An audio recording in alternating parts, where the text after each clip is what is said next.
station is the final place of voting.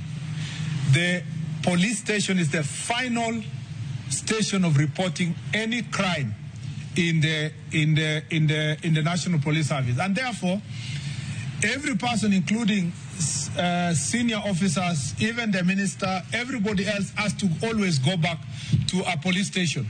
And therefore, we want to make the police stations to become the center of excellence. We shall make the respective budgetary adjustments to prioritize these reforms among other modernization strategies in the forthcoming and subsequent financial years.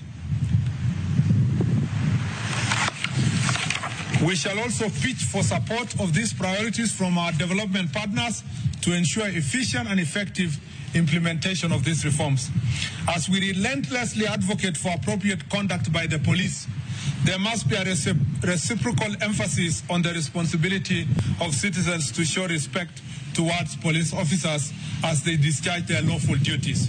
Just as police officers are held accountable and subjected to public scrutiny, citizens too must accept that their actions are not beyond reproach.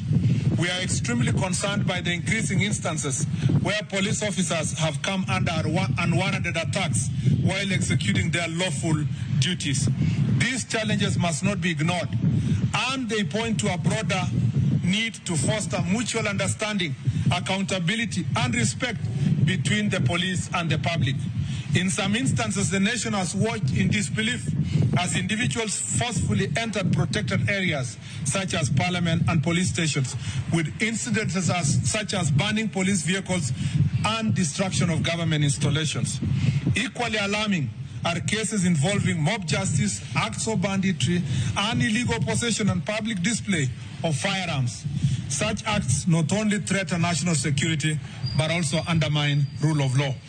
In conclusion, I wish to give my highest assurance that the Ministry of Interior National Administration, working in concert with other government agencies and in close collaboration with the people of Kenya, will continue to pursue and implement the much-needed reforms within the security sector.